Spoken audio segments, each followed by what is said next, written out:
When we want to know how we should approach a watching world, and a world that is dying, a world that is pagan, what gospel do they need to hear? It is the life and ministry of Jesus.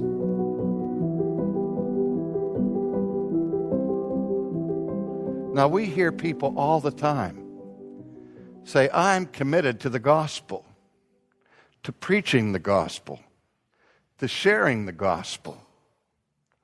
And yet, if we look at the content of what it is they're preaching and what it is they're sharing, I may share with my neighbor that Jesus changed my life. That's a wonderful testimony, but it's not the gospel. I can say to my friends, I've got good news for you. God loves you. That is good news, but it's not the gospel. In New Testament categories, the gospel is understood in terms of a definite content. And that content is not about me, and it's really not about you. The content focuses attention on the person and work of Jesus, on who he is, what he has done, and then it is added how the benefits of his ministry can be received by us in faith. Now, on several occasions in the book of Acts, we get examples of apostolic preaching.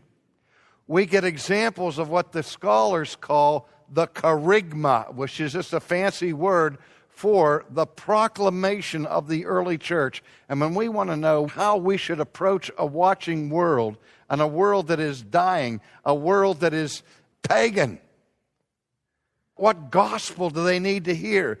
It is this kerygma that we find encapsulated in the book of Acts in sermon after sermon after sermon after sermon. And what it is the life and ministry of Jesus. Now, I think it's good for us to give our testimonies. But don't confuse our testimony with evangelism. Our testimonies are pre-evangelism. They may be of interest to our friends. But again, my life is not the gospel. His life is the gospel. The power of God unto salvation is not R.C. Sproul's testimony. The power of God unto salvation is the gospel of Jesus Christ. Focusing on the cross, on the atonement. A message about God's work in our lives may be good news, but if it doesn't include the cross, it's not evangelism. It's not the gospel. Let me say it again from a different perspective. We can tell people wonderful things about God and how he can change your life, and even about Jesus. But if the affirmation of the resurrection of Christ is absent from that testimony, it may be good news, but it's not the biblical gospel. Because the cross of Christ, the resurrection of Christ, are essential elements of the gospel, so that without them, you don't have the biblical gospel.